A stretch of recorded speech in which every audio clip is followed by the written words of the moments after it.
eating snacks.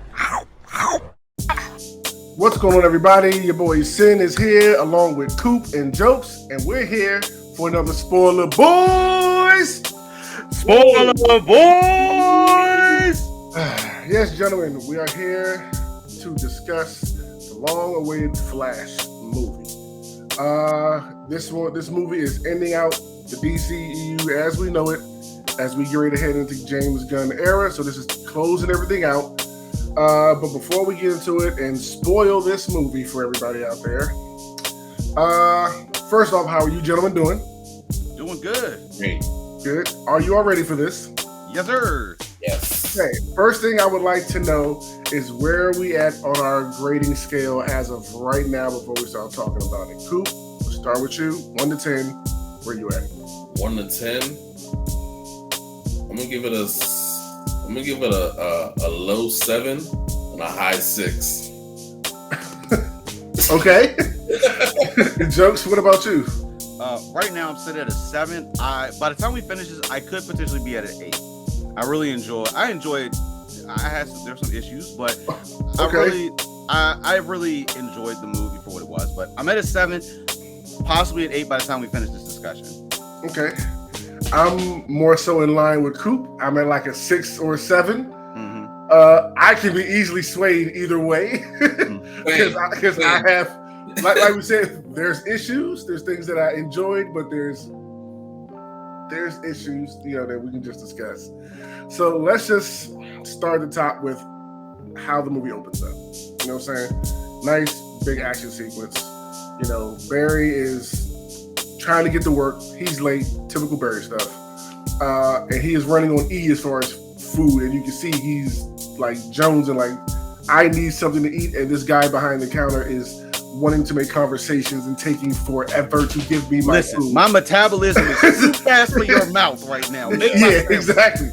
Yeah, and he's flipping out. And then while this is happening and he's stressing about trying to get his food and get to work on time, he gets a call from Alfred saying that he's needed to back up Bruce on something that's going. So he goes in the bathroom, changes, shoots out the Gotham, and the run is stupid. I'm sorry. For some reason, I never picked up on it like that until this movie. I want to say it got better from Justice League. No, it's the exact same. There was a point during this movie where he started running normally and he was running quick, and I was like, "Oh, wait a minute, we getting away from that garbage," and then it just flows right back into the. And I was like, the hands, and the waving of the arms and everything, and it's all slow and weird. And without getting too far into it, when he's standing outside of what I'm guessing is his old parents' house, clearly I don't think they live there anymore. When he first takes off and starts running and like getting up to speed, it's like a normal strut that he's got going on. And then even when he gets to like the fast run, it still was like a normal strut, but quicker. I was like, that's the run I'm looking for. But then it just went right back into that I'm on a treadmill and I think it's not only the run, it's the beginning stance of the run. It's the picture behind Jokes. It's the picture that he does every time before he takes off running.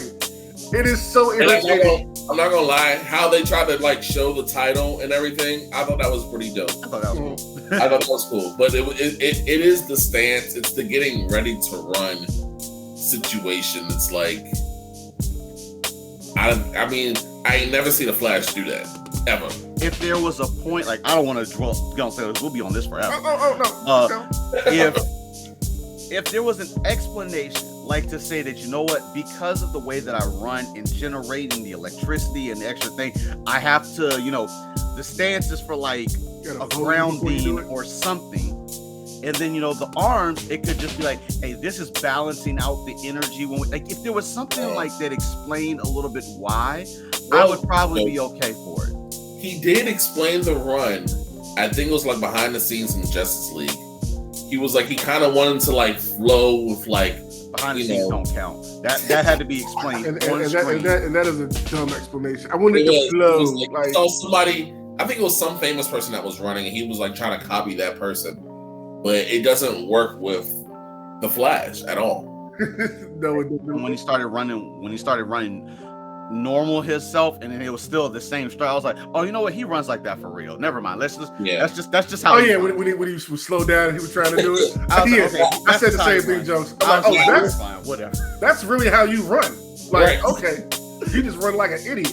I will say I enjoyed the beginning, and it was predictable in a good way, because like when he's at the coffee shop getting his sandwich, it was like, oh, I can already tell what's about to happen, but in a good way. Like, I already know some stuff's about to go down. He about to sit back and get his sandwich. Like, I was excited to see how that opening scene was going to play out.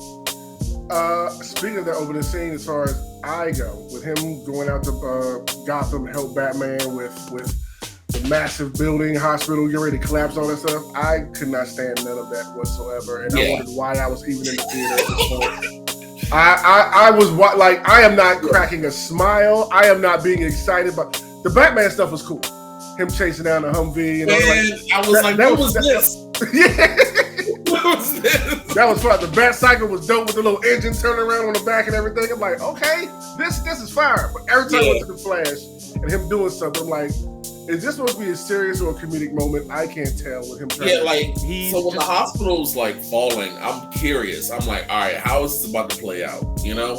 But then like as it's falling and he's in the Speed Force, I'm like, all right, this is comical, but this route looks terrible. Yes. It didn't look. There's some good CGI in this movie, and there's some really horrible CGI in this movie. Yes. And the crazy part is the directors come out and said that all the way the CGI looks is on purpose. I don't know if you guys have seen that, so No. I don't know exactly what that entails to it. Now here's the crazy part. I saw the early screening version of this. Yes. And this is gonna sound crazy, but they definitely polished the CG from when I saw it originally. Really? This was polished?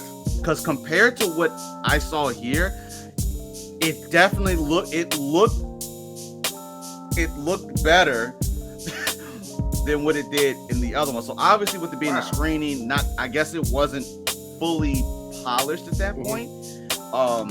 Like there were just some times where the CG suit on him was a little weird at times. It would be like a little bulky sometimes, or like stretchy with the suit sometimes.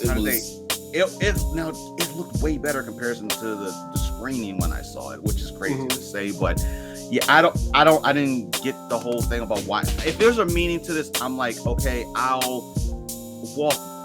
walking here, but I need a little more of why we're going in that direction. I'm sorry, I don't want to. No. That's great, Jokes, because you did get to see the screening. So whenever things are different from what you saw, please speak up and say that, because that's something I do want to know. There was only one difference, and that's the ending. Is where they cut the movie. So I don't want to jump to that. I know we're gonna get to that. Yeah. But when he says, "Who the F are you?" That was where my movie ended at that point for it. Oh. And there was nothing after that. No, there wasn't even credits. It just ended, black screen. Lights were still off, and I was like, yeah, that's the end of everything. I was like, it's a crazy cliffhanger, even if it is a screen. Right. But yeah, that was the only major difference. Yeah. Did you put the post-credit scene too, or like you didn't get any of that? None of that. No, literally. Who the F are you? Black screen. That's it. Okay. Done. Okay, that's it. Everybody get out. Okay. But yeah, the whole building collapse scene, I didn't like it one bit.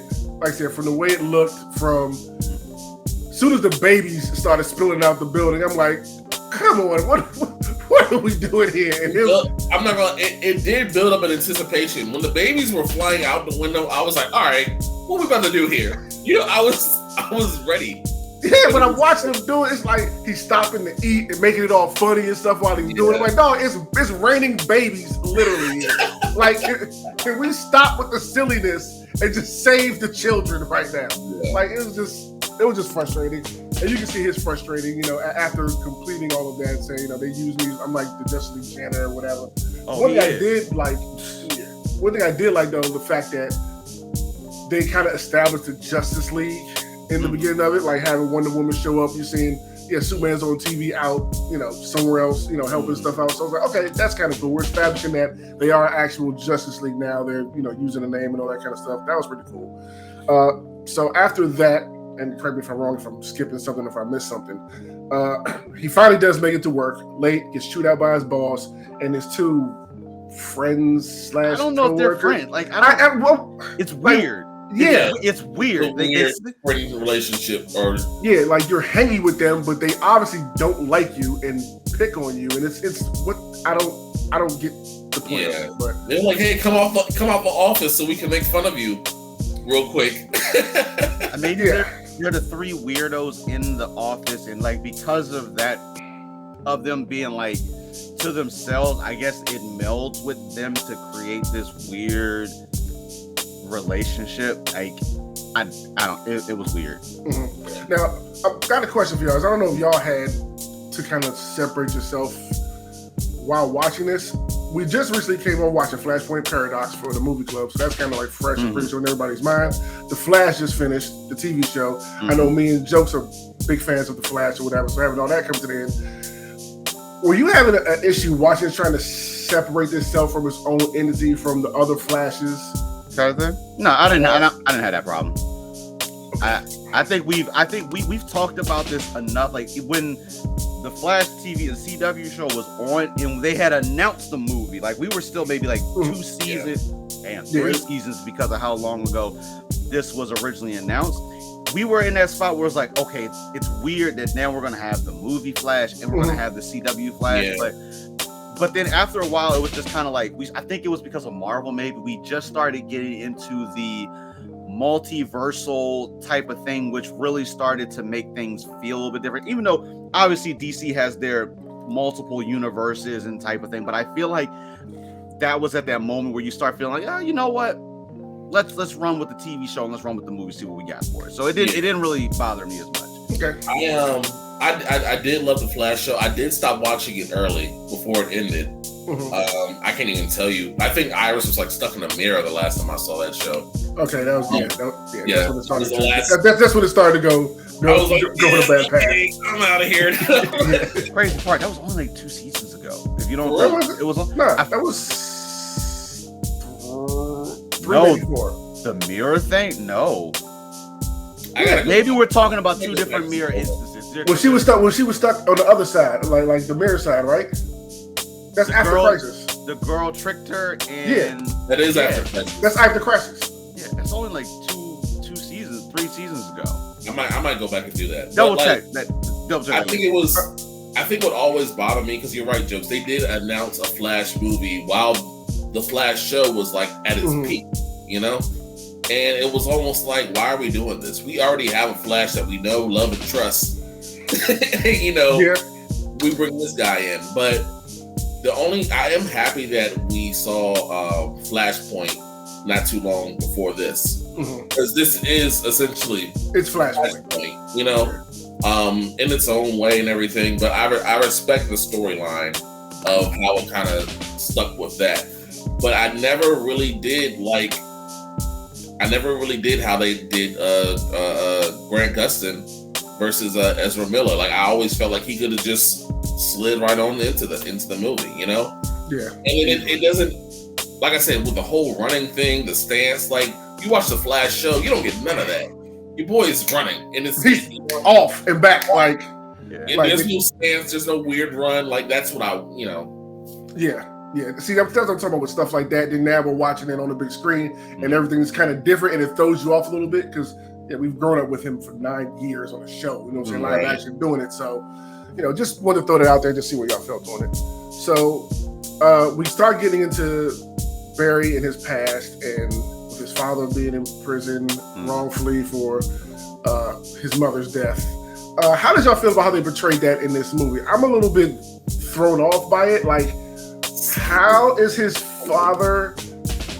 Like, how did they put all that together? His father was the one that did it. Like, from what I could tell, like, I think honestly, it's just like there was nobody else there other than Barry.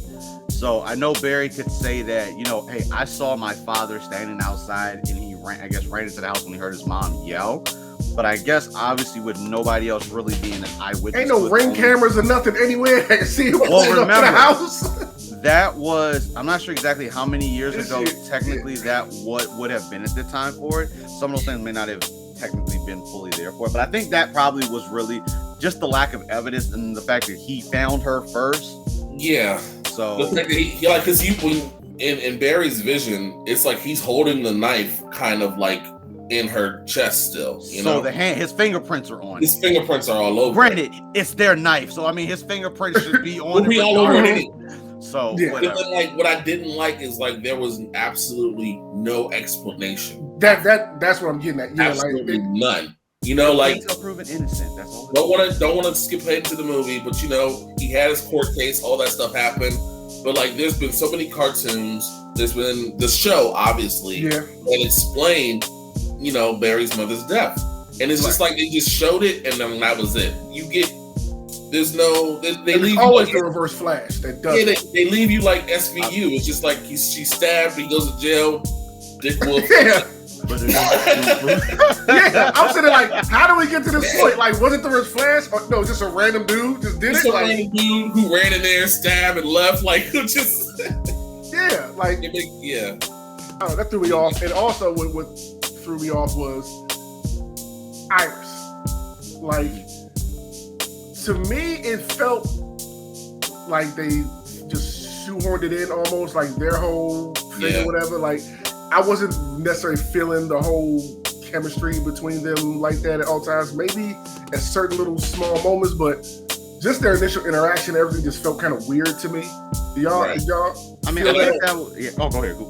I don't think you really see her unless you watch the extended version of Justice League anyway. You know? Mm-hmm. Yeah. And I don't know how many people saw that, but if you're just watching the regular Justice League and then this movie, she kind of just jumps in there, you know? Yeah. Unless you build up to it. Show with the characters and stuff like that, she's kind of just jumps in there and you don't really get any real information.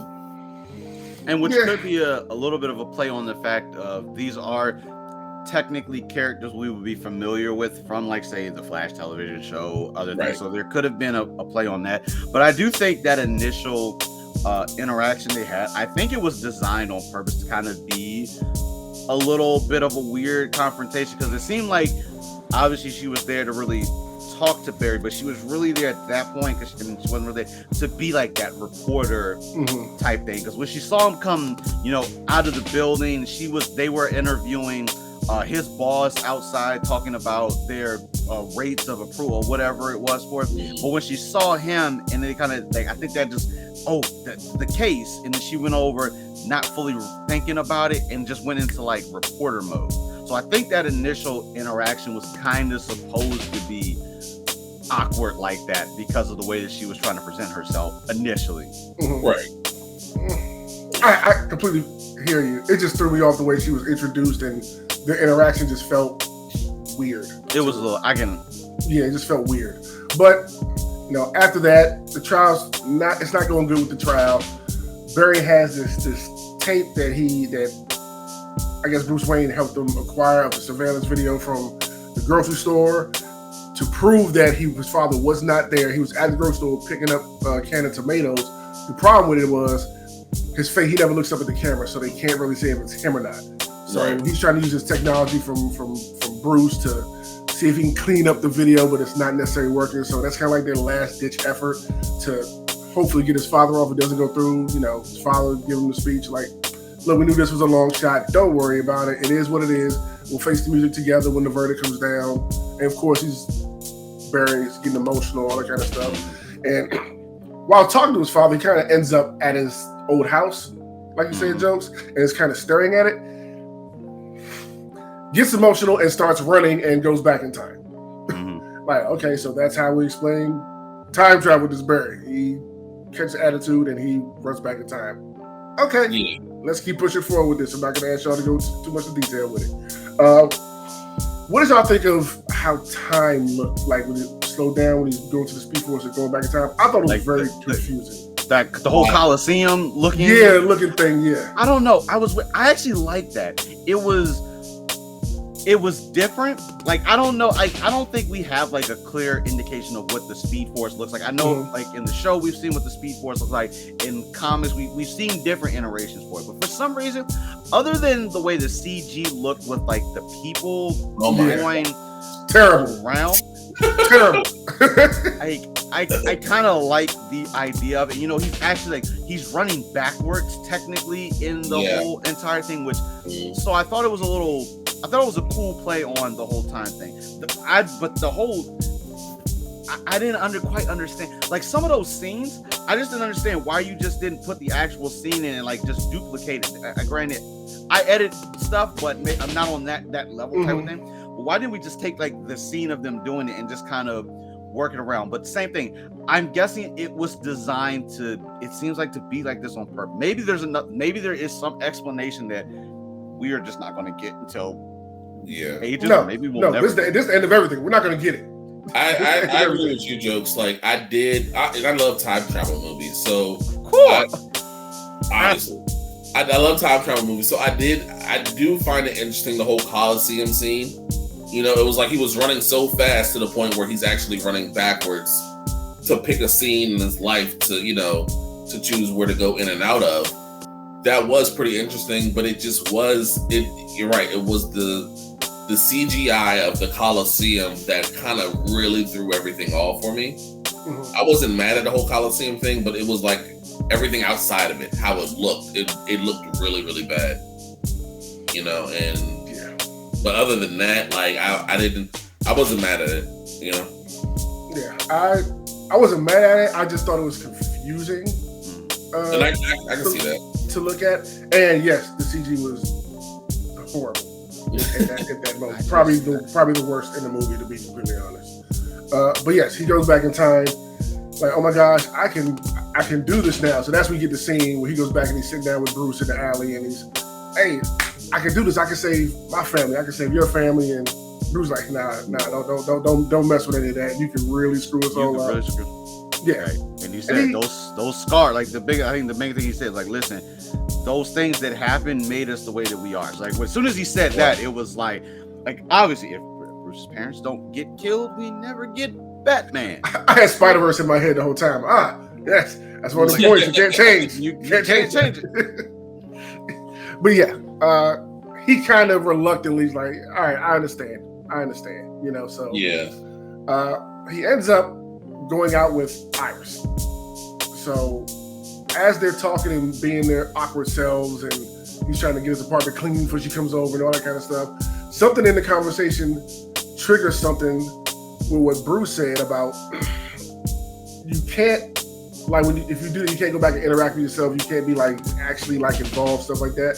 And he gets the idea, well, if I can just go back and make sure that my mother has the can of tomatoes before she leaves the grocery store, instead of forgetting them, which made his father go back to the store and get it where everything happened at, everything be fine. I'm not directly like interfering like that, so everything should be fine. He gets all hyped up and he decides to go and do that. He's successful at it, but come on, we know what we're here for. It throws everything for a loop, and he ends up getting trapped back in that time when he's like the age of 18, I think it was. Mm-hmm. He was 18, and that thing, I guess we'll reveal it later, but that thing knocked him out before he can get back to his actual time. Correct. Some entity, we'll say, knocked him out before he was able to get back to his time, and he's kind of stuck there at the moment. But he goes into his house when he's there, sees his mother there. Of course, he gets emotional. His father comes in. They're all discussing. He's happy, but they're saying things that make you think something is a little bit off with him, like about his hair and how school going, and things are a little bit off. And while he's sitting there at the table, he sees himself dancing or having a good time or whatever it is, walking up to the door. He starts freaking out, makes a very lame excuse, but hilarious excuse. Then he has to go take a shit, for better words. That's what he said. And goes out there and gets snatches Barry before he can walk in. And that's when you get the scene where they kind of meet each other the first time. And this was the movie where it picked up for me. Once they met, then I started getting into it and enjoying it and seeing him become more serious than he was in the movie because he has to deal with this jackass version of himself, if you will, for lack of better words. And I like that interaction. I like that interaction because, to be honest with you, Barry is kind of annoying, you know. But like a 10-year previous version of Barry, or any of ourselves, to be honest, could be absolutely more annoying. It'd be worse, Right, it'll be so much worse. So I did like he kind of had to like grow up, I guess you could say, in a sense, to teach himself. And they must have spent all the money on the CGI when they were together, because anytime they were scene to scene, flawless. Yeah, listen. Yeah, that's the best use I've ever seen of having the same actor on screen at the same time. I know they were using some new technology. Parent Trap was like that was actually, but this was another use some type of new technology or whatever. But I guess maybe all the budget went there. I'm not mad at that take because it did.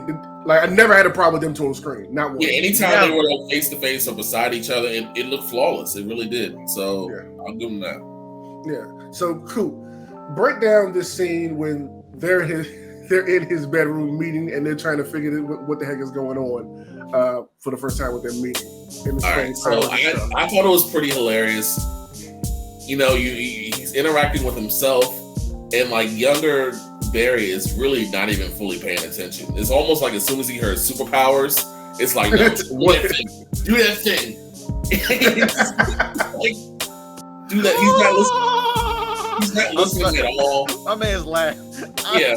I don't know why I loved his laugh, and I feel like that's his actual laugh. How he laughed. Nah, I wouldn't be surprised. I love it. It was from that moment on and throughout the entire movie where, like, I guess older Barry is trying to explain something. Every time he tries to explain something, he never finishes his sentences.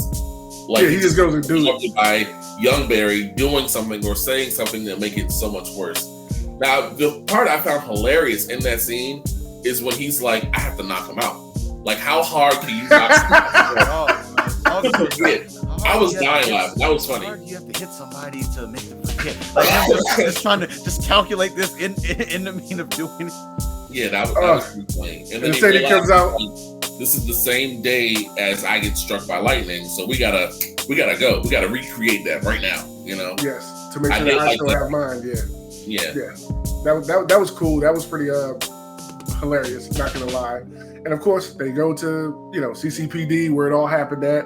He's running around. All right, now we're standing right here. You stand right here. Okay, everything was here. I wouldn't open up the window. Cool. Then the lightning came in. He's like, whoa, lightning. Like, you ain't say nothing about getting struck by lightning. Like, it's not just the lightning. You have all the chemicals that go onto you, and then you get struck by the lightning. It's like, no. Yeah, and younger Barry is like not for none of that. But of course, while the bickering happening, lightning strikes. It goes through our Barry into the older version of him. Yeah. And somehow transfers his power to the older Barry. And now our Barry no longer has his power anymore. And you can imagine how that goes once he realizes he has powers. Because young Barry... That was really like the most hysterical part of the movie for me. When young Barry is like, I'm about to like... When he hits the Speedy Gonzalez, I was... No, that whole scene was funny. He took off to use his powers, and he destroyed like a city block in like the span of 5 seconds. And then, you know what? I'm gonna give this movie some praise because, like, when the speed hits in this movie, it hits. You know, when you obviously you've seen a Flash movie before the speed. I think every single speed scene hit. You know, I don't think that besides the actual running, but when it comes to like the whole speed thing of him running and going back and forth, like I think they did really well with that, which I can't imagine could be hard to do, but it hit every time. Yeah. It was also hilarious watching him phase for the first time. Yeah, yeah. Falling through the floor butt naked. That was hilarious. That was traumatizing for the people who saw that downstairs. But yeah, hilarious scene. They go back to young Barry's apartment, and he's trying to figure everything out. He sees his co-workers there as his roommates now, and everything is just weird what's going on, and he's scouring the web trying to find, all right, is there a Wonder Woman here? Is there Aquaman here? Is there a Superman here? Quick And scene. and he's not having the best of luck. But he does find out that they have a Batman. So, of course, well, let me go find Batman. So, Wait. Back to the Future, right? That's what I was waiting for. Go ahead, Coop. You man is like, I forgot who they said the actor was. I think it was the original actor that was supposed to be in.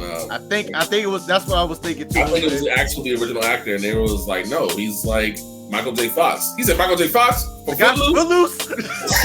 Great Balls of Fire. Like all of it was just wrong. My man broke everything. You know, my man on the couch like, nah, it's such and such. He said it's upside down. He just cocked his like, leg all the way up. Oh, hilarious. This movie has a very funny part. That was a good scene. I like that. Yeah, but we go to very creepy and spooky Wayne Manor. Jokes. Break us down our meeting with Batman for the first time. All right, so older Barry got the idea. It's like, we got to find Batman. So they take a taxi. They show up to Wayne Manor. They go in. It looks abandoned for the most part. So they're in there. Younger Barry's excited. All this shit in here, like, and he's telling them, don't you touch nothing. Knowing being in Wayne Manor, they're walking through. No one is like, there's music playing. They learn that this Bruce is a painter, is an artist. It's all non-art Bruce life, whatever. They finally get to like the kitchen prep area, where young Barry's like, look at all these bells, like, because he's not familiar with like that type of lifestyle that Bruce was able to live in. So there was a lot of surprises for him. But you can clearly tell from the way the camera angles were going that there was somebody in that kitchen in somewhere with them. So while they're still talking, looking things, we get this old dude that just pops out of a closet. Hermit looking, long beard, long hair, with one flip-flop. One flip-flop, yes. It's still very quiet, nimble. It's literally, I don't know how he got from the floor to the table. No, I don't know either. But it's Batman, so okay. Yeah, it's Batman, but just creeped along the table, and he went to go take out our two Barrys. So obviously, older Barry doesn't have his powers right now, so he can't dodge, he can't move out. So he's just taking licks, while younger Barry, kind of reminiscent of the first time Ben Affleck, Bruce, and him had that interaction. He threw the pan, and everything just slows down. He just turns to the side a little bit and grabs it out of the air for it. So we're kind of revisiting that moment. Meanwhile, older Barry's getting hit by anything Bruce is throwing his way. But then it finally came to the realization that, this is Bruce Wayne. This dude is older. Like, clearly he has no connection with the outside world right now. The dude is just in his hermit phase, whatever.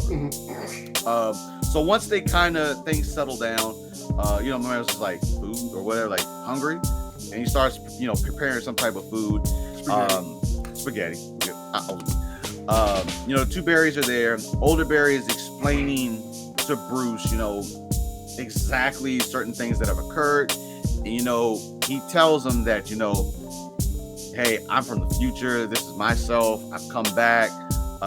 He hasn't quite given the full details on why he's done what he's done. But then when he gives his explanation on the whole time philosophy, Bruce acknowledges, I'm sure you watched a movie that talked about how things going back in time works.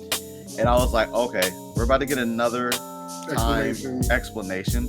But the crazy thing was the explanation that he provided to the Barrys was actually, I think, for the confines of what they're going to do for this, worked. It worked pretty well. And the spaghetti was a good analogy to use for the whole entire thing for it. Just explaining the whole fulcrum. It's like when you change something here, it's going to automatically ripple back. It's going to change those things, and it's also going to change things going forward.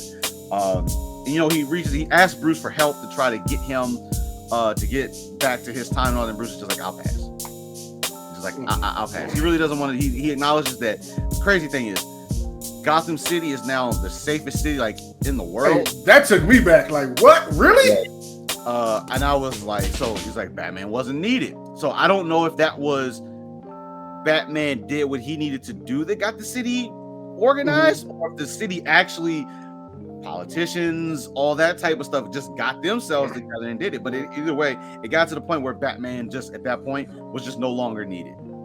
Yeah, because they speak on Batman as if it was like an old thing, you know.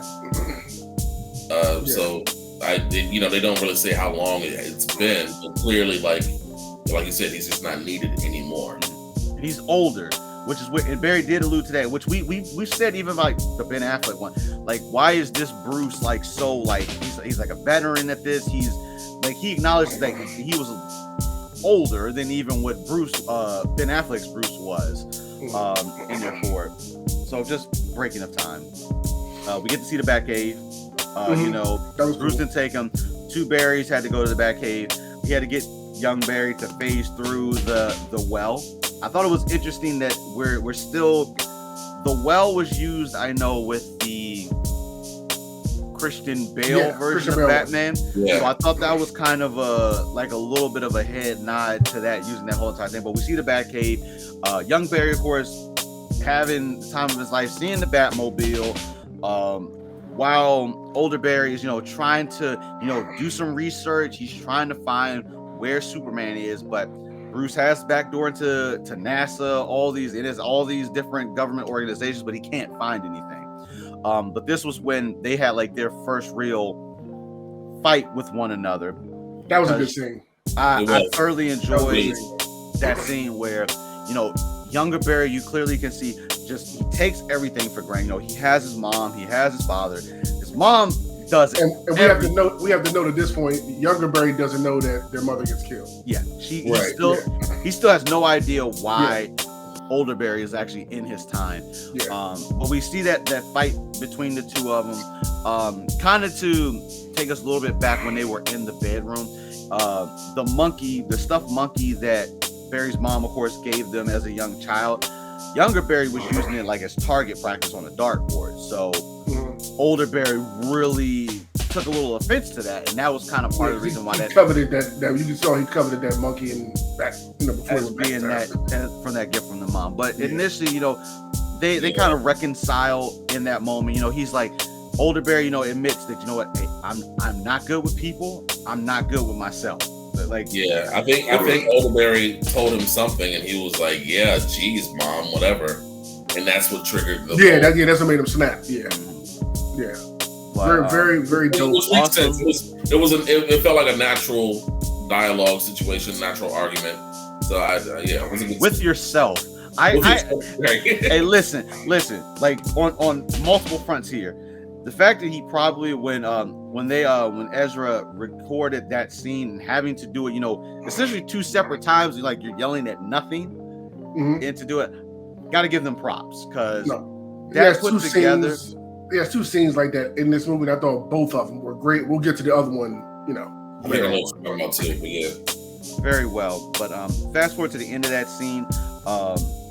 Once Barry realizes, it's going to take a while, he ends up falling asleep. He did notice there was a camera in the obviously it's the Batcave. Bruce is watching him, so he has a one-way conversation with him, just kind of explaining what it is, and this is what kind of gets Bruce in that feeling like, okay, I guess Batman is needed once again. We see him do open the thing up, do the eye scan, and the bookcase opens, and we get the haul of bat suits in there for it. But once Barry wakes up, he wakes up, there's a dossier on the desk in front of him.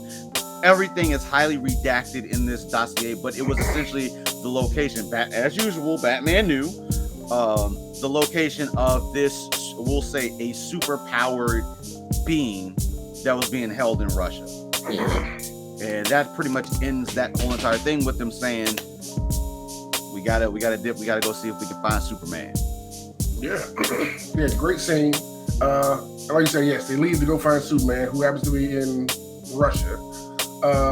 They get there, and as they're trying to creep through to find out where this super person is, the berries make so much noise that it is actually pretty comical, and everybody catches them in the act. Could have easily caught that damn shovel or whatever that was that fell. No, you have super speed. Like, come on down. I just didn't get it. No, but it happens. It was funny though. It was funny. Yeah, it was hilarious. It happens. They sound the alarm. Of course, all hell breaks loose, and we get to see Batman, old Batman, do his thing. Arkham style, just went in there and took him out. Like, oh yeah, body. Keaton's Batman. Hey, listen, I'm happy we're getting this now because the '89. Don't get me wrong, he put hands on people, but he was putting paws on people in this one. he wouldn't play, and they kept throwing in like the old music. The original score from the old Batman, the Tim Burton score, and all. Yep, every time you start getting busy, they throw the old Tim Burton score up. I'm like, all right, Bat, let's right go. in nostalgia. But yes, they make it through all that. They get to where the super person is being held. They go in there and they find out it's not Kal-El. It's actually Supergirl. They don't know that just yet, but it's her being drained by the red lights to keep her weak. They grab her. Barry makes sure nah, let's get her out of here. She's in trouble. It's not who we're looking for, but still, let's grab her and go. Make it outside. It would be really crazy if it was like, it's not her. Let's go. It's just for a second when they got to the giant orb thing that was holding her, you know, it took another nod from Flashpoint Paradox because I really thought that was the Atom that was going to be in there for a second. I almost thought they were going to do that, and I was going to be like, whoa, this is closer than what I thought. But then I do think that was like one of those subtle nods to the actual Flashpoint Paradox and doing so with it. Because if the Atom would have showed it, that'd have been a whole other character. Who knows? It could have been. And then when the whole DC shake-up stuff happened, who knows what they could have possibly changed. But I thought that was a little nod towards that at that point. Yeah. But they grab her. They get out. Of course, they're surrounded by everybody. Bats don't seem to be too worried. Because Supergirl is outside now and she has the sun, and then she proceeds to fly up and start whooping everybody out there. You know, Flash, Bats join in. They clean up everything. She's lost and confused. They're trying to, it's all good. We saved you. We were looking for Cal. How do you know him? He's kind of explaining or whatever. And during all this time, Zod has shown up on Earth. And that was a whole big reason for him trying to find where Superman was. He's like, look, we can't beat Zod. Like, we have to... we need big guns right now. Yeah, we can't do this. We need to go track down Superman to beat Zod. So she runs off once she figures out Zod's there. Like, I got to take care of, my whole world, my people, all that type of stuff. I don't got time to worry about y'all. Y'all are the ones that imprisoned me, kept me out here. She goes, finds Zod. He's meeting with the military, just like in the Man of Steel movie. Decimates him. And she's kind of taken aback by it, like, nah, it's not how our people are supposed to do. Now, I did find it interesting when she's watching it and she like lets out a noise or something. They hear her, but they don't go after her because they look right at her. They do, yeah. At that point, because from Man of Steel, when they first showed up, and of course they had their suits on to protect themselves from the elements of Earth, they didn't fully have their powers and abilities the same way that Clark did at that point in time. So I think maybe they were alluding to the fact that they were still, I guess, developing or gaining those abilities. I know the supersonic hearing was one of those like random kicking type of things. But it wasn't until like when they finally started fighting, and I think probably his suit got damaged, that we start to see him actually get some of those, some of the more of the super strength and things like that. They were really relying on their flying, I don't know what the hell you want to call those things. Flying beetles or whatever. So I feel like that was possibly part of the reason, because at that point, if I remember right, during Man of Steel, they didn't get those abilities until they realized, Kal-El is out here just in the super suit. without anything on, and he gained those abilities. So I think that's what that was at that moment for it. We just hadn't gotten to that point yet. Got it. I think you're right. Now, see, back at Wayne Manor, Barry comes up with the idea of trying to get his powers back. Let's recreate it, and let's recreate the experiment because I need my powers not only to get home, but to do what we got to do to stop, Zod and his army and all that kind of stuff. Right. Everybody's kind of reluctant at first, but he sells it to him. Batman's all in. Keaton's all in. So they set everything up. They strap him down. They put the bat kite into the air. The bat kite. I was laughing. I was like, yeah. You see, Younger Barry's really worried about, Barry. This is gonna work. He's like, look, don't worry about it. He's being like real grown and mature about everything. Like, no, don't worry, I got this. It's all good. Just stay over there. And lightning strikes, cooks my guy. Dog. Doesn't work. Straight out of Flashpoint Paradox. That's right. Straight out of Flashpoint Flashpoint Paradox.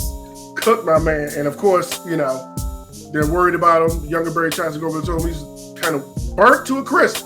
Kind of waves him off like, nah. Do it again. Do it again. Yeah. Bats didn't even say, are you sure? And then he was like, all right. Are you sure? Nothing. Like, oh, yeah. Let's just do it. He goes to try it, doesn't work. So they start to feel defeated, but Supergirl returns after seeing everything that happened with Zod. She walks over, picks him up, flies all the way up in the storm. He gets struck, come down, they land down, nothing's happening. Everybody's starting to worry, nothing's happening anymore.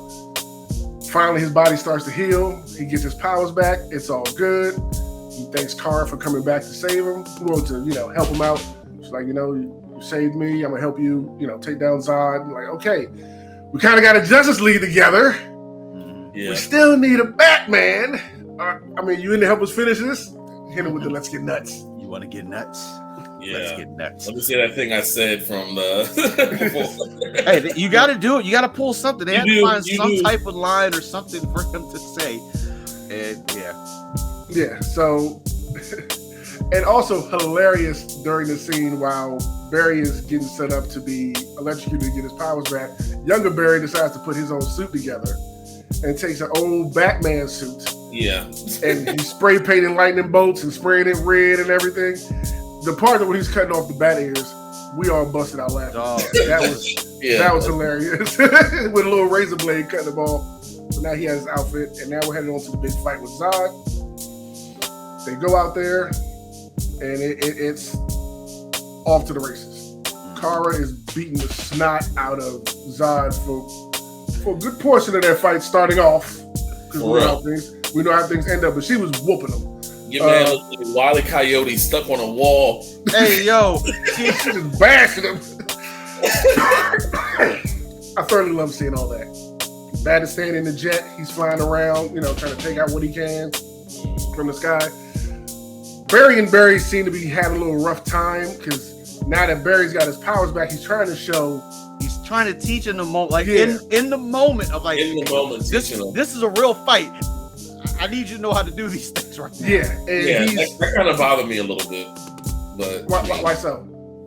Because it's like, bro, it's almost like up to this point, you're still not really taking this extremely serious, Mm-hmm. Like you didn't saw me get struck by lightning. We didn't went through all of this now, and still young Barry is kind of still young Barry, I guess you could say. Well, think about it.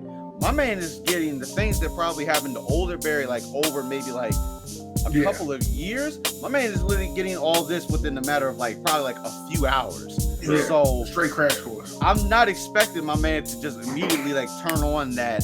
Oh, I need to be mature. It wasn't until he got cut on the face where reality set in. Yeah, no, this is for real, bro. I get it, but none of that playing around. We could die right now. Yeah. So they're out there battling, and once Younger Barry starts to get it, and they get into their groove, okay, and they're working off of each other, everything. Okay, now we're working here. But things end up going left. Kara ends up getting killed by Zod. Younger Barry sees that happening, and Batman gets, killed trying to take out one of their big ships, and older Barry sees that one. So they're like, we're losing this battle. It's all over. Right in that moment, I knew what was about to happen. Like, exactly. Like predictable. Let's run it back in time and keep them from dying. And hurrah, we saved the day. So they do. They run back to a couple minutes beforehand. All right, I'm gonna try diving right here to save Supergirl. I'm gonna dive in right here, call out the Batman. No, don't do that. It's got a shield on it. It's got a shield. Roger that. Right, bet. Let's pivot. Let's pivot. Okay, we got this. But I can hit Big Boy right here. It's like, yes, go ahead and take out. Yes, get him. Get him off the field, please. And it seems to be working for a second until, just like that, it goes left again. It was happening again. But I do like the way how Batman was trying to take out the big alien dude. Oh yeah, all the bombs and everything. That was pretty dope. That was very Batman-like, for real. Batman was getting it the whole time. The whole time. Yeah, they gave Keaton this Batman this justice. I was afraid that when we go into this, they were going to end up it was just going to be just a one-off playoff with him. But they did his return, I think, very well. Yeah, they definitely did that justice. It was good. Yeah, but like I was saying, it doesn't work again. They both die again. Try it again. It's not working. It just keeps happening no matter what they do. And that's when Odeberry kind of figures it out. This is one of those points that we've come to that we can't change it. Yeah, this is not going to change. Now this is the moment I thought you were talking about, Sin, where it was like this was a good dialogue between the two of them. This is the other one. This is the build up to the exact moment I'm thinking of. But yes, because Younger Barry is not listening to older Barry at this point. He keeps running back in time to try to finish this. No, all right, we're gonna try it this time. All right, come on, let's go. Boom, it takes off. He's like, bruh, stop doing this. This is not gonna work. And he's just not listening. And they end up they're not stuck, but they're sitting in the Speed Force while Younger Barry just keeps going and keeps trying. And Barry's just watching it, and you see Younger Barry getting frustrated, like, yo, why aren't you out there with us? Let's try it this way this time, yada yada. Takes off again. And he's coming back. I think I kind of felt young Barry, because it's like, yo, you called me to come here you came to my timeline, gave me powers, and told us this is what we have to do, and now you're not trying to save mom and all this stuff too. And he's like, I didn't ask for this. You came to me. Like, I kind of felt that. And every time he's coming back more beat up. You know what I'm saying? I know. He already had like a piece of the armor that I forget her name, the one that was partnered with Zod. Yeah. Had a big old like blade out of his arm. But every time you go back, there was more pieces. His body for it. Oh, wait, rewind for a second. When I saw her come back, because I remember the Man of Steel, whoever the second alien was by Zod, she was wrecking stuff in that Man of Steel movie. So I was she was. I was expecting her. I was like, hey, I don't know how they gonna take care of her. She was whooping Barry. Every time he came back, he had another piece stabbed into him. I think the reason why we probably didn't see this, I don't think her actress, I don't think she actually came back for the role. I believe they just CG'd the likeness of her face on while we didn't hear. So that I think that's part of the reason why we didn't get to see as much action, kind of like how Zod did in there. If I'm not mistaken, I believe that was the reason why. Okay.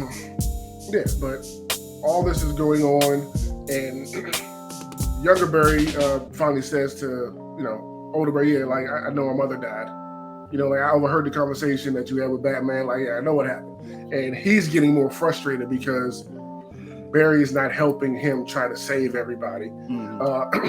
And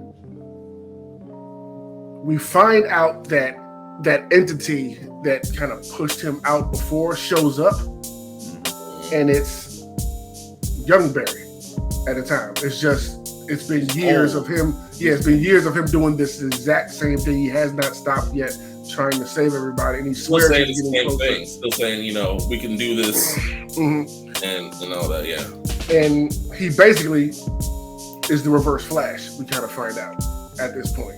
Which I would say when we first watched it, like the good trailer for it, I did see it with their lightning coming off of each other. Like, one of them was going to end up being the Reverse Flash. See, I thought so when we first. So unfortunately, this is another moment the toys ruined the movie. Like, they gotta get better at this. They unveiled the toy and said it was Dark Flash. So part of me was thinking that, okay, maybe that's just a placeholder, because initially, in seeing it being unveiled as Young Barry, I was like, more like, I'm thinking of the show. Oh, he's Savitar, because in the comics it wasn't his. I don't remember what his name. It wasn't Savitar. He actually had like another name. That it was a different Barry that was doing this, but he looked very Savitar-esque with all of the. The look of him was way more Savitar than Reverse Flash. But the yellow thing on the chest, like, he's supposed to be Reverse Flash. I don't think he was supposed to be Reverse. I don't think he was supposed to be the Reverse Flash, because listen, he's the evil Flash. Flash would have done some extraness in this movie, but I didn't really think he was Reverse Flash though at that point. It was just you know what? Unfortunately, the younger Barry, having not been able to go through all of these events and life experiences that older Barry has, to finally get to that realization that, you know, we can't fix this. This would have probably been how if older Barry at that time in his life probably wouldn't have been in a lot of positions with him. He probably would have tried to go back and do some of those exact same things to a point. But that was just that experience now kind of showing, or lack of, between the two of them that they each had. But the scene I was specifically talking about is when Younger Barry snaps at him and he starts to go evil. That moment right there, I was like, "Oh, okay, all right, Ezra, okay, like, you giving it up here. I'm not you with POS, but okay, yeah, I ain't gonna lie, you're killing it right now."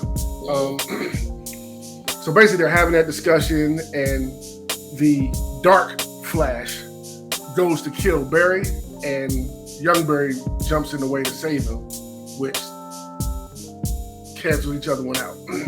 So because the young one is now dying, Dark Flash disappears, which leaves just Barry. So he's now able to go ahead. What you got? Oh no, I was gonna say, before we get to the him actually, you know, sacrificing himself, I think we need to talk about what was going on in that moment as young Barry kept going back in time and trying to fix things, and how we got to see like the universes starting to crash. The multiverse, started to crash in on itself. Of course, by the time they fixed it, you know, things start to somewhat go back. But in this moment, when all of these universes are starting to crash and collide with one another, we start to get this vision of seeing different Supermen.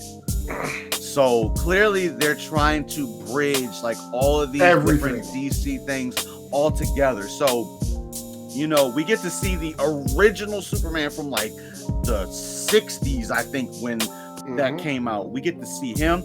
We get to see Adam West. Adam West Batman. We get the Christopher Reeve Superman alongside Supergirl.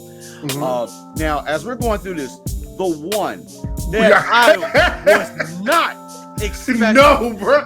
Not expecting. The second it came up on screen, and I saw the big spider with the shininess kind of the shiny outfit. Suit and the long hair. I was like, we got the Nicolas Cage Superman. Now, you know, like, there's been so much talk for years about Nicolas Cage Superman. And it's like, when I saw the long hair, and I was like, nah, like, I didn't believe it at first. Listen, when I tell you, Tatiana was sitting next to me. When I saw the shiny blue suit and the long hair, I was like, they are not about to do this right now. So to kind of explain this for a lot, if you guys don't know, there was an unreleased Superman movie. I believe that a portion was recorded of it, at least. It was under Tim Burton, which it makes so much sense of why some of these things are happening. Nicolas Cage was Tim Burton's Superman, but it never saw the light of day. That makes it short and sweet for everybody. But yes, we get the Nicolas Cage Superman, total left field. I was like, okay, we're doing this. We're merging all of these things together. But I thought that was a quick, nice little nod to at least acknowledge and show us these other parallel Earths. So if they ever built like that infinite Earths type of thing. But we see those universes crashing in on each other. They're shattering right before their eyes. And this is where, you know, older Barry's like, listen, this is our fault. We are causing this all right now because of you trying to go back and fix things. And then, which leads us, of course, into we finding out that the Dark Flash is like, Barry, like, you are the root cause. You are the reason why nothing can change. And that's where he goes to kill older Barry, and younger Barry jumps in the way and sacrifices himself, which, of course, in return, younger Barry dies. That Dark Flash technically never exists at that point. And then the universe is, of course, everything just starts to fix itself as we go through it. Yeah. But Barry knows what he has to do. Obviously, after all that, he has to go back and set things right and go back to the grocery store at that time, and he has to retrieve that can of tomatoes out of the cart so that events can play out how they're supposed to. Yeah, and he does do that. We get a very emotional scene between him and his mother. Yeah, in the grocery store. Yeah, really nice. Yeah, very touching, very emotional. He goes back, and everything's fixed. Everything seems to be in order. You know, he's good. But before he left the grocery store after talking to his mother, he looks up at the security camera in there, and you see him getting like he has an idea. So when he goes back, it's time for court. By the time he gets back to see what his father verdict, what's going to happen with the trial. He goes to court. The lawyers. He comes in there late, making all this noise. Classic Barry. Classic Barry. Right? Comes up, sits down behind his father, and they go to relook at that videotape from earlier. That was, they couldn't see his face on it with the store and everything. So they're looking at it again. Tape's clean now, and this time, because when Barry went back into the past, he moved to where the tomatoes were to the top shelf. His father now looks up, and they can see him clearly that he was there and he was not at the house killing his wife. So now, it's almost as if like he didn't even pay attention to anything he did the first time. You know, you take the can of tomatoes, you put it in there, and it causes one whole thing. And I was like, you know what? I won't even do that. I'm just gonna move all the tomatoes. Listen, the moment we saw the cleared footage in the courtroom, that moment I was like, something's broke. At that very moment, I'm like, you don't get away with this. Anytime, and Bruce said it best, Ben Affleck is like, you step on a grain of grass or a shred of grass the wrong way, you have no idea the ripples and things that can cause. So as soon as that moment happened, I was like, he done broke something. I just didn't know what it was yet, but he broke something. Yeah.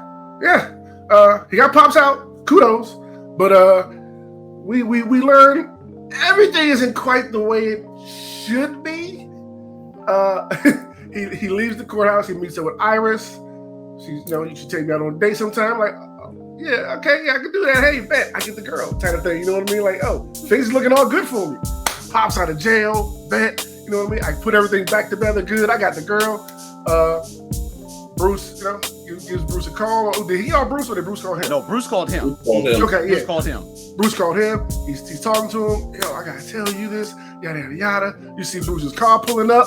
Okay, everybody's excited. Bruce, photography out there. The paparazzi's getting pictures. Bruce get out the car. And here's the thing: when Bruce was talking on the phone, I was like, "That's not his voice." It sounded like a very young guy at first. When I first heard it, I don't know. He sounded kind of young. That's not Ben Affleck. Like that's not him. That's somebody else. Is it Michael Keaton? In my mind, I thought it was gonna be Keaton.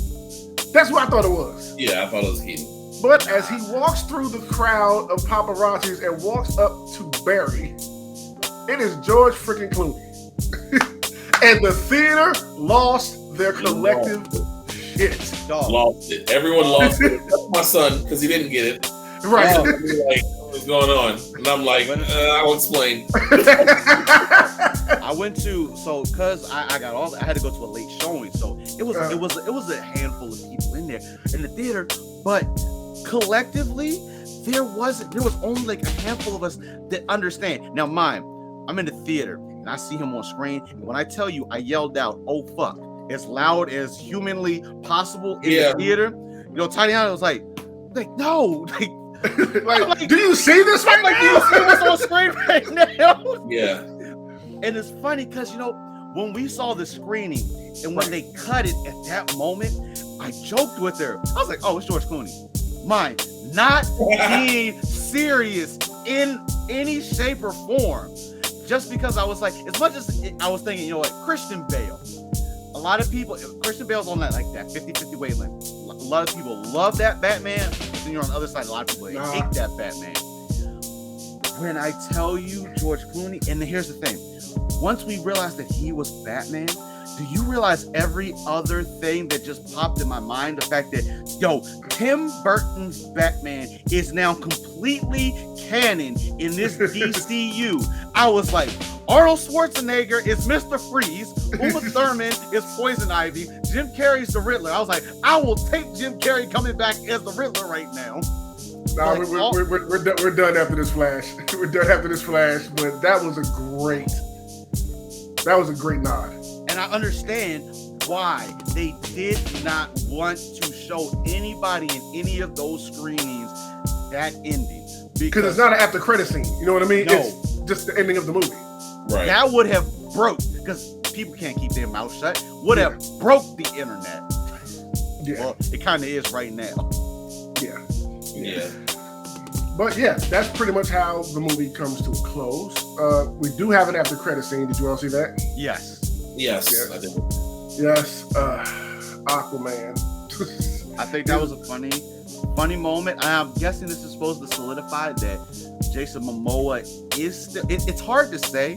What is another? He has another movie. I guess they can leave him. I think there's 2 more movies before the actual reset. I think there is Aquaman 2 and Blue Beetle. I don't know if that's still in that universe. Well, maybe Blue Beetle is already. They've already established that Blue Beetle is it's in the proper place. So nothing should get touched about the way that interacts. But we don't know how Aquaman necessarily fits. But if this is a nod that Jason Momoa is still Aquaman, I'm actually okay with that. I actually don't have a problem with that.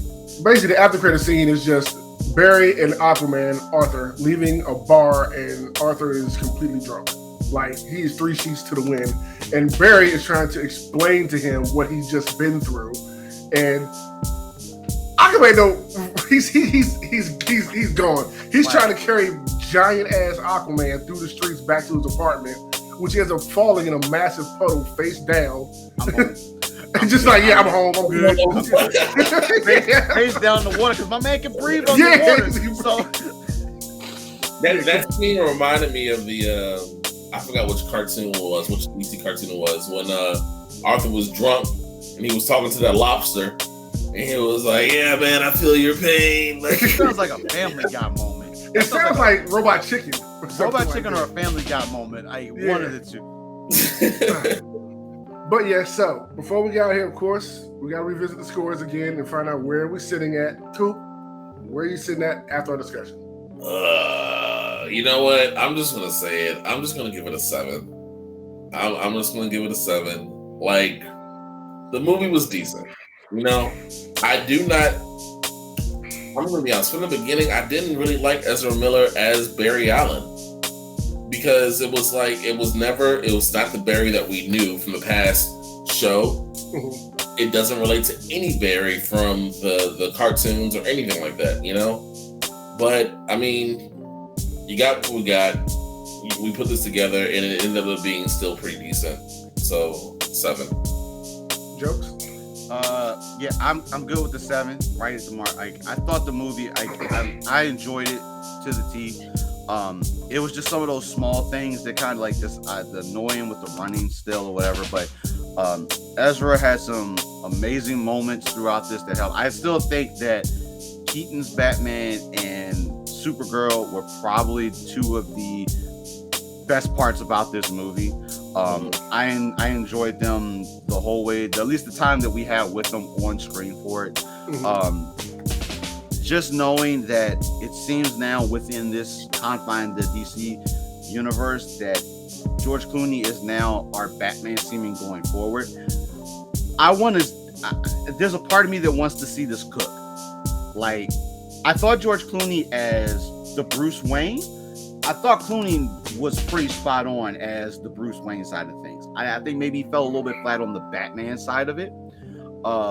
So I want to see how they cook with this going forward, because they did confirm that I forget the gentleman's name that directed The Flash, is directing the Batman Brave and the Bold movie that is for the DCU.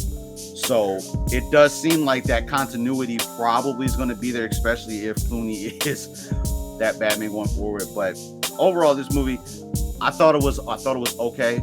By all means, I didn't think it wasn't like a masterpiece. It wasn't this groundbreaking type of thing, but I think it did okay for what it was. Yeah, I'm with y'all. I'm at a 7. I still do not like the beginning up until the two Barrys meet, except for the Batman action sequence. It wasn't clicking with me in the beginning. Like I said, until they met, then it got pretty good. I was thoroughly entertained. I was laughing.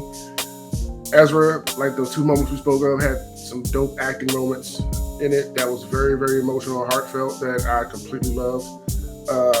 But overall, as a film, I give it a 7. I'm at a strong 7. I'm good with that. I'm telling people, regardless of how you feel about Ezra, their performance within this, I think, was actually pretty good, and I think it definitely resonated more. Like, I thought getting the chance in Justice League, the extended version, we got to see a little bit more of the Barry side, at least the comedy side of things, helped a little bit for it. But seeing a little bit more in here, I'm good with it. The only question I will say before we wrap this up, I know I'm gonna let you wrap this up, but since Clooney is our Batman, I just want to ask this: does this also say, are we getting bat suits back with nipples? I don't think any of this is going to carry over to what James Gunn is doing. I don't think none of this is. It's going to be a whole new person playing Batman. This universe is done. It's over. We're pushing it here. It's over. We're doing something completely different and new going forward. I want to see them cook with Clooney. I want to see with this veteran Clooney has under his belt. I think this was it. Put a bow in it, call it a day. That's it. Yeah. Outside of Aquaman, this is it. We're moving on from here. We're rebuilding from the ground up with whatever James Gunn is pulling off. So that's that. So everybody, do us a favor. Let us know what you all thought of the Flash movie. Did you enjoy it? Did you hate it? Did you love the big surprise ending with George Clooney? But don't worry, we will see y'all next time when I think it's Secret Invasion for Spoiler Boys next up. Yeah. I think that starts this week. So until then, everybody, we will catch you later. Deuces. Loading snacks.